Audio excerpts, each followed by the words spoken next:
Hey guys, it's me here with your weekly update. I'm actually down in Colorado Springs and I realized, oh, I haven't done it yet. And so I wanted to get it done and out to you guys so that you have it for the weekend, so that you are aware of what's happening and all the fun things you don't want to miss out on. Okay, so again, just a reminder, I'm going to do, quick bullet points of things. I'll do my two shout outs. And then if you want to know a little bit more about some of the bullet points, I'm going to explain it more. There are a few bigger things that I'm going to be talking about that it may be helpful if you kind of keep watching. And I'm going to try to really keep this short. So bullet points. This Saturday is our Cinco de Mayo party, you guys, at Brandy's house. Her address is on the Evite. Just, hey, you guys, it's going to be so much fun. You're not going to want to miss it. Trust me. We're going to have margaritas. We're going to have taco bar. We're going to have pinatas. We're going to have raffle prizes. And not to mention, we're just going to have each other's company.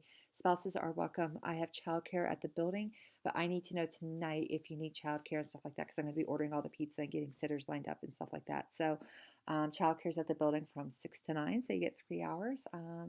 Yeah, it'd be lots of fun. You don't want to miss it. Second thing is this Saturday, there's two big things happening. Number one is we're going to continue on with the recruiting. Um, we're going to have a video. And you guys, by the way, when you see Corey, just thank him so much for all the ways he supports KidVenture. Um, you know, the fact that we get 3 Sundays of shout outs from the stage is more than any other ministry, I feel like. And there are so many things that people like would love to get that kind of support from, from Corey. And he reserves it all for kids and youth. So you guys, just next time you see him, just say thank you to him for just all the ways he does support kids. But the reality is, I still want to encourage you guys to this Sunday to invite one or two people, even if it happens to be a random person that you're sitting next to. All it really quick is, hey, are you serving anywhere in the church? No, why don't you come serve in KidVenture with check out KidVenture with me? Great. If they say yes, great. If they say no, that's okay too. You guys did nothing wrong. That's totally on them. But for us to get all the spots we need, it's really going to take us reaching out to people and inviting. Like, I know I've had like 3 phone calls this week with people. I'm trying to get coffee with people over the next few weeks, just really trying to press into the personal invitation because I really truly believe that is like really what's going to be the most effective. And if we all pitched in and did this, like we should be able to get our spots filled like that. So continue to be praying 10 a.m., just asking God to soften people's heart and to be willing to risk to serve within our ministry. The other big thing is baptisms are happening, and we have a few kids that are signed up, which is super exciting. So, elementary team, your captain will let you know when it's time to go in so we can all watch and celebrate with that. Um, and so just keep listening at the end of this. I'll talk a little bit more about what happens when we experience baptism for the kids. Um, the other thing is, you guys, just a reminder, Fuel and Focus will start right at 8:30. I'm really making that a priority and to start right at 8:30 so that we can be done right at 8:45 so that we can be ready to receive families. But that means I need you guys to come to 8:30 prepared in your classrooms. Because we want to get started at 8:30. We want to be done at 8:45. And I just want you guys there, and I want you guys there like focused because the point is of that time is for you guys to have time with the Lord and with each other so that you are ready to go for the morning. So, think about how long it's like, hey, I'm noticing it's taking me 20 minutes to prepare for the classroom. So that means I actually need to be arriving at 8:10, not 8:20. So just kind of keep that in mind as you do that. Oh, there goes my alarm. And then the other thing is, oh, postcards, you guys. Postcards, I think I showed you those a few weeks ago. So if you have a new kid or even just a current kid that you want to encourage, make sure you're filling out those postcards at the end of service real quick. If elementary, I know you have some in your classroom already, but anybody else, maybe I'll try to make sure that you have some this weekend. And last but not least, you guys, our bathroom policy. I've been watching this for the last few weeks, and security is always like a main, concern with us with the kids. And so, and I know it gets awkward with the older kids, like, oh, well, boys, da, da, da. But the reality is, you guys, is when you take kids to the restroom, you need to take everybody into the women's restroom, unless you're a male leader, and then you need to get like a female captain or something like that, or even myself, you guys, if it's, if Matt's captaining or whatever. The reality is we can't just leave kids in the restroom unattended. Like we actually even need to protect our boys. Even if it's like, well, there's no adults in there. First of all, I don't know if we know that or not, but even from each other, we don't know what happens. You send boys into a restroom alone, and anything can happen. Chaos ensues. They get messy. So we just really need to make sure we're protecting the kids in all the ways, and our bathroom policy is one of them. So I'll explain that a little bit more, but just so again, women should only be taking kids to the restroom, taking them into the women's restroom, actually going in with them, not hanging out with them. And we're not sending our teen helpers, by the way, to do that either. So I'll explain that a little bit more if you guys want to keep watching. Okay. So my two shout outs are to Rob Rugler, who, if you guys don't know Rob, he serves in the elementary classroom second service. He is actually a teacher by day and volunteer extraordinaire on by weekends. You guys, Rob, I got actually the privilege of sitting in with him this weekend in the elementary classroom, and he did a really great job just engaging with the kids, sharing his heart for the story. The kids just really responded well to him. You could tell that he just really loves what he does. And so, Rob, I just thank you. He desires to really do a good job and to really just excel in the classroom. So, Rob, I just really thank you for all the ways that you are investing in our kids and loving on them and just your desire to make what we do on Sundays better.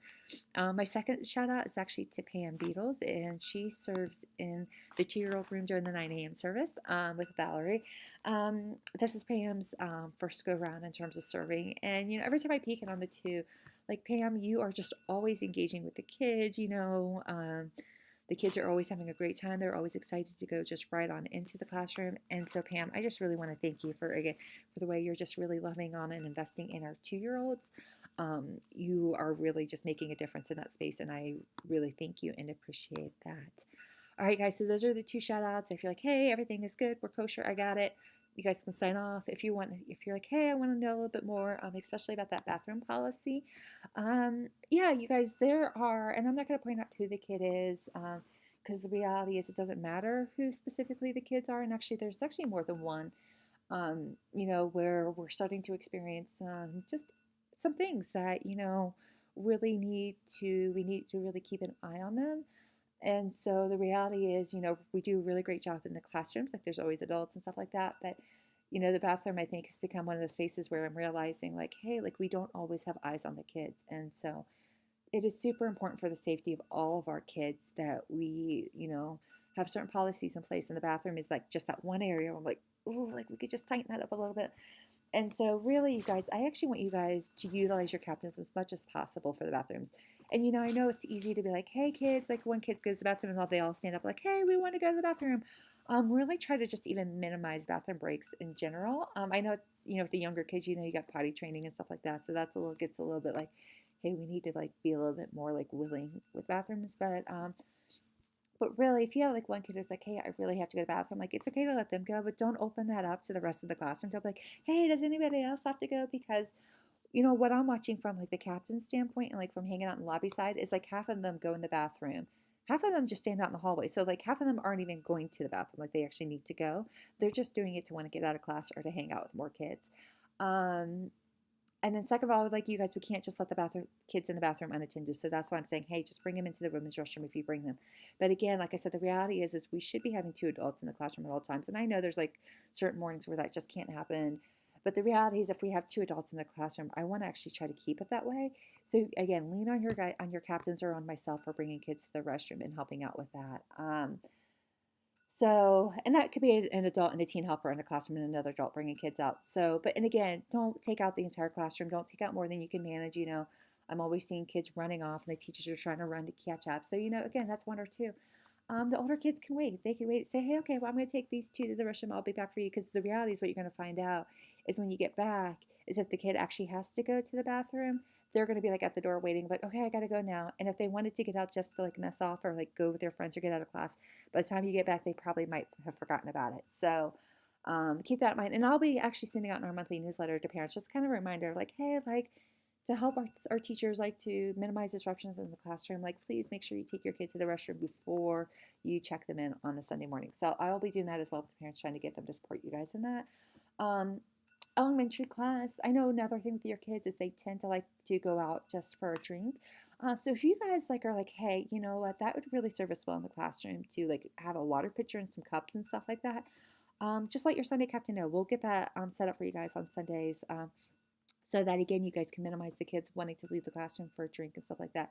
So we're really trying to like minimize those breaks where like, you get a flow going and then all of a sudden a kid has to go to the bathroom and then have the kids like, we have to go to the bathroom and it just totally breaks and like just totally interrupts like the flow that that you've built for the morning.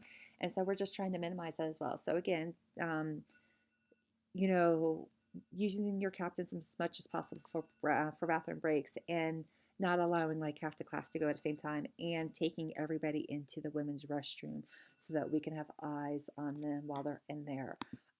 No kids should be in any space alone when they're in our care. So I think that that's the only thing I'm really going to touch on into a deeper thing. So 10 minutes, not bad, you guys. Thank you so much for everything you do. I really appreciate it, and see you guys Sunday. Bye.